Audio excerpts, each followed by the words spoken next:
Rasulullah SAW adalah guru kita. Sepakati dulu poin ini. Tidak ada guru bagi umat Islam siapapun yang syahadat kecuali Nabi Muhammad SAW. Ini disepakati dulu. Semua dai dan ulama adalah pewaris beliau. Artinya harus mewariskan ilmu yang beliau ajarkan. Apa yang diajarkan itu yang disampaikan ke umat. Yang tidak diajarkan mereka larang agar dikerjakan. Kan begitu mestinya. Ini kaidahnya dulu. Masalah kasus ada orang imam pimpin doa setelah sholat, jangan dibahas doanya. Doa adalah ibadah. Tapi begini, sebelum anda kerjakan satu ibadah, tanya, saya mau ziarah kubur. Jangan ziarah kubur sebelum anda tanya bagaimana Rasulullah SAW ziarah kubur, agar jangan anda buat-buat ziarah kubur itu. Adanya orang taruh kembang di kuburan, siram air, buat batu nisan, pasang lampu, baca zikir-zikir di sana. Karena dia mau ziarah kubur semaunya sendiri. Tidak bisa. Anda muslim, punya kiai, punya Rasulullah SAW, suri tauladan kita, uswatun hasanah. Tanya Rasulullah ziarah kubur bagaimana? Rasulullah SAW dalam hadis Bukhari menziarahi kubur Baqi. Datang, memberikan salam, mendoakan mereka, pulang. Nggak ada lagi yang lain. Nggak pernah Nabi SAW bawa kembang, siram kuburan karena sudah kering. Padahal Madinah panas 50 derajat, pecah-pecah tanahnya. Ada istilah di Indonesia kalau tanahnya pecah, kesian lagi diazab di bawah, kasih air, kasih kembang biar wangi, biar ditaruh kembang yang paling mahal. Kalau dia ahli maksiat tetap disiksa di bawah gitu kan. Jadi nggak bisa itu patokannya. Mau sholat, jangan pernah sholat dulu. Tanya Rasulullah sholat bagaimana, belajar 5 menit bisa. Oh rukunya begini, sujudnya begini, sama. Baru Allah terima. Tujuan Nabi SAW diutus untuk apa? Untuk dicontohi, diciplak hidupnya. Cara makannya, cara tidurnya, berpakaian, bahkan cara jalannya saja. Para sahabat contohnya, Nabi jalan begini. Bukankah ada hadis yang mengatakan sahabat berkata Rasulullah SAW kalau jalan seperti orang turun dari bukit. Mereka sampai membahasakan itu. Rasulullah pernah keluar kepada kami menyisir rambutnya dengan rapi ke arah sebelah kanan belakang. Ditunjukkan, gitu kan? Rasulullah SAW menyukai ini. Rasulullah SAW memakan dengan cara begini. Diajarkan kepada kita semua agar kita contohin. Yang jadi masalah bagi kita ini, kita selalu mau buat apa-apa yang tidak diperintahkan oleh Nabi SAW. Selalu alasannya baik. Sekarang kasus berdoa setelah sholat. Doa adalah ibadah, nggak ada masalah doa. Tapi kalau kita mau ikat antara sebuah ibadah dengan ibadah yang lain, tanya dulu. Rasulullah pernah ikat nggak? Pernah pertemukan nggak? Ziarah kubur dengan baca Quran. Ziarah kubur ibadah, baca Quran ibadah. Pernah nggak Nabi baca Quran di kuburan? Itu tanya. Nggak ada riwayat Nabi SAW pernah baca Al-Fatihah untuk orang mati atau baca di ayat Al-Quran. Datangkan dalilnya coba. Nggak ada satu hadis pun menjelaskan masalah itu. Lalu kenapa anda buat? Oh karena saya mau buat ibadah. Baik ibadah yang Nabi ajarin. Salam, doain, selesai.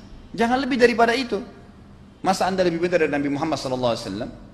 Habis sholat, memang paket yang Nabi tawarkan, yang beliau selalu kerjakan adalah zikir. Setelah sholat dengan zikir sholat yang sudah masyhur, istighfar, kemudian baca Allahumma antas salam, sampai membaca ayat kursi, al-ikhlas, al-falaq, an-nas, baca subhanallah, alhamdulillah, Allah akbar 33 kali, sampai terakhir baca digenapkan la ilaha illallah wahdahu la syarika lah. Selesai itu semua hadis Nabi SAW menjelaskan setelah sholat, Rasulullah SAW langsung berdiri. Memang beliau tidak pernah berdoa habis sholat 5 waktu itu. Memang begitu. Bukan doanya yang jadi masalah, bukan. Karena Rasulullah tidak kerjakan, jadi kita tidak kerjakan. Saya tekankan dalam pengajian saya, kalau anda punya hajat berdoa, berdoalah setelah sholat ba'diyah. Insya Allah aman. Karena sudah lepas dari paket yang Nabi tentukan. Selama Rasulullah SAW sudah mencontohkan dan memerintahkan sebuah perbuatan, ditentukan tempatnya, jumlahnya, waktunya, jangan pernah dilanggar. Habis sholat bacalah subhanallah 33, alhamdulillah 33, Allah akbar 33. Jangan anda bilang saya bisa baca 100. Loh, Rasulullah suruh 33 kok. Ditentukan, jangan lebih pintar. Nanti setelah sholat, jangan ikutkan dengan paket rangkaian sholat ini. Di luar waktu sholat anda membaca 100 silahkan. Karena nggak ada penekanan di situ. Kalau ada penekanan waktu, tempat, dan jumlah, jangan dibantah. Anda pengikut Rasulullah atau bukan gitu kan? Harus jadi jelas. Yang membuat umat ini di Indonesia juga jadi masalah sekarang, karena mau buat sendiri. Semaunya sendiri. Kenapa akhi, kenapa Pak Kiai, kenapa Habib, kenapa Ustadz, kenapa buat ini? Bukankah Rasulullah tidak mencontohkan? Oh nggak apa-apa, ini kan baik. Loh, kalau semua orang berkata seperti anda, apa yang tertinggal dari agama kita? Kira-kira apa lagi yang tertinggal? Nggak ada kemurnian agama, karena semua orang mau buat semaunya. Gitu kan? Semaunya sendiri. Pindah rumah, baca berzanji. Apa itu berarti sejarah Nabi? Kenapa baca berzanji saudaraku? Rasulullah waktu pindah rumah pernah baca-baca gitu nggak? Nggak pernah. Kenapa dibuat? Anda muslim bukan? Muslim. Ya saya harus ikuti. Kalau tidak akan terus ini Mengakar nih, anda buat satu bid'ah sekarang, bid'ah itu lawannya sunnah. Anak anda akan buat 10 bid'ah, cucunya akan buat 100 bid'ah, akan banyak bid'ah merakar di masyarakat, dan agama akan ditinggalkan. Kemurnian sunnah akan hilang, gitu kan? Ini bahaya. Ingat, Nabi SAW mengatakan kepada kita dengan hadis yang sangat jelas. Hadis sahih riwayat Imam Ahmad bunyinya begini, semoga Allah merahmati umatku yang menukil dariku seperti apa yang aku ajarkan atau sebutkan. Sampai ulama hadis mengatakan Nabi ucapin habis sholat astagfirullah, maka sahabat tidak ada berani yang menambah azim. Nggak ada sahabat yang bilang astagfirullah azim habis sholat, nggak ada. Astagfirullah saja karena Nabi ucapin itu. Mereka mengakui tidak lebih pintar daripada Nabi SAW. Kenapa kita harus tambah? Astagfirullahaladzim, wali walidayya, wali muslimin, panjang. Dari mana ini semua?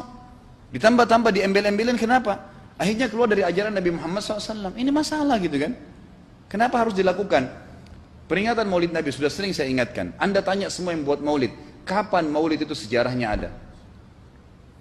Semua buku sejarah menjelaskan tahun 230 Hijriah. Nabi meninggal tahun berapa? 11 Hijriah. Gitu kan? 11 Hijriah. Lalu kenapa harus ada dilakukan? Dan dari mana sejarahnya? Yang membuat pertama adalah orang-orang Syiah. Sejarahnya jelas dari Fatimiyah. Semua buku sejarah sepakat mengatakan bahwasanya maulid munculnya di zaman Fatimiyah. Dinasti Fatimiyah, orang-orang Syiah di Mesir, gitu kan? Dan mereka punya 6 macam maulid yang sampai hari ini masih dikerjakan di Iran. Ada maulid Nabi SAW, Hasan, Husain, Ali, Fatimah, dan raja mereka. Sampai hari ini masih ada. Kenapa orang-orang waktu baca maulid, baca salawat sambil berdiri pegang tangannya taruh di dada? Karena keyakinan orang Syiah, ruhnya Nabi SAW sedang lewat. Anda tahu nggak itu? Banyak orang kita buat tidak tahu. Yang penting bahasa Arab ikut saja, gitu kan?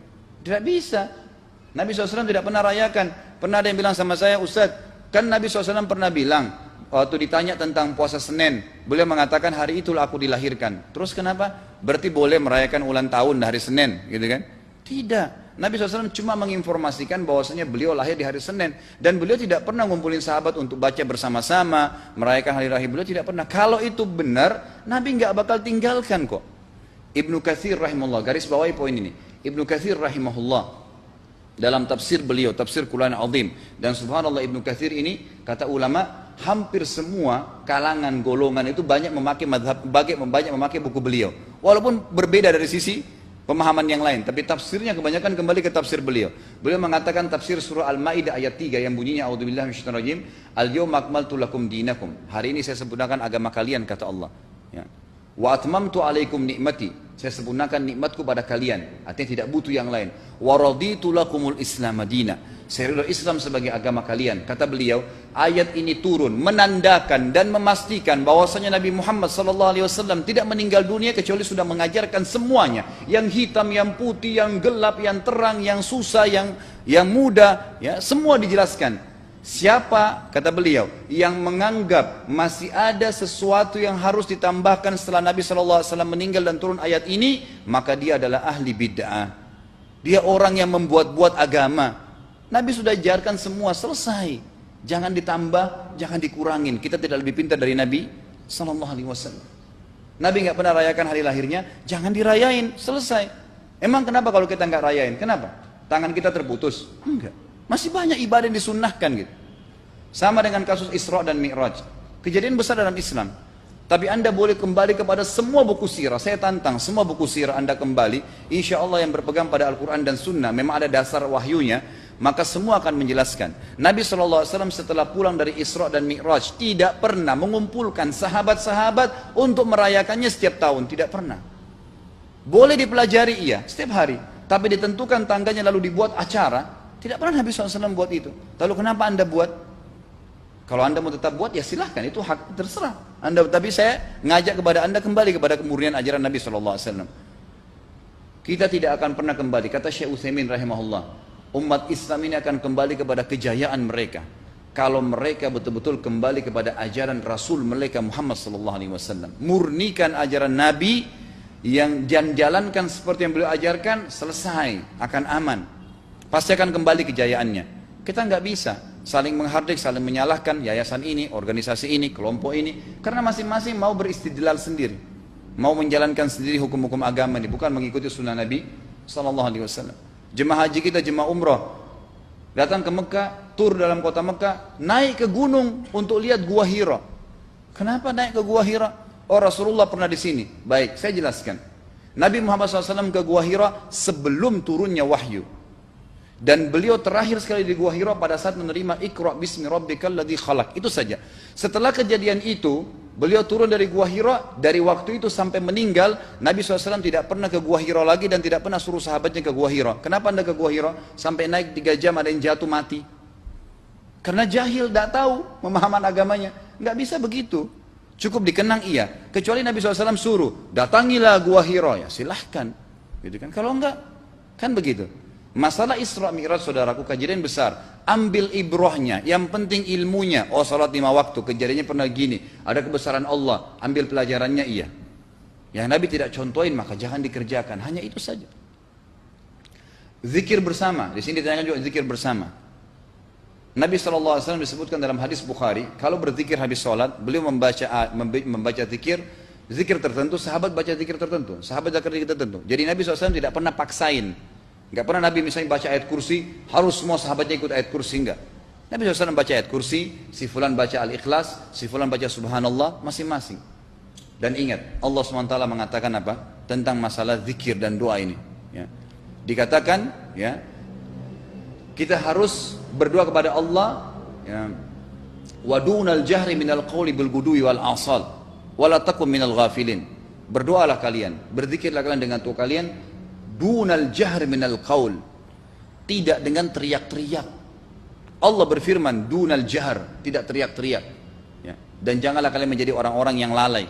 Makanya pernah ada sahabat waktu Nabi SAW berkata begini dalam hadis Bukhari juga, waktu pulang dari salah satu perjalanan, kalau kalian sedang menukik kuda, unta lagi menukik, bertakbirlah, bilang Allahu Akbar. Kalau kalian sedang turun menuruni sebuah lembah, bertasbihlah, bilang subhanallah. Ada satu sahabat badui, orang dari padang pasir, semangat dia jalankan sunnah Nabi. Waktu kudanya lagi naik, Allahu Akbar, dengan suara keras dia teriak. Jalankan sunnah kan? Tapi teriak ya. Apa yang terjadi? Nabi SAW panggil, ditepuk pundaknya, Nabi mengatakan, pelankan suaramu. Zat yang sedang kau panggil tidak tuli. Allahu Akbar. Cukup. Ada apa? Kecuali di medan perang lain nakutin musuh. Gitu kan? Untuk apa takutin kuda sendiri? Nggak perlu, gitu kan? Jadi mengikuti sunnah Nabi dengan ilmu yang benar itu akan membawakan ketenangan hidup. Yang buat kacau kita ini jadi kacau karena mau membumbu-bumbui macam-macam ditambah-tambah.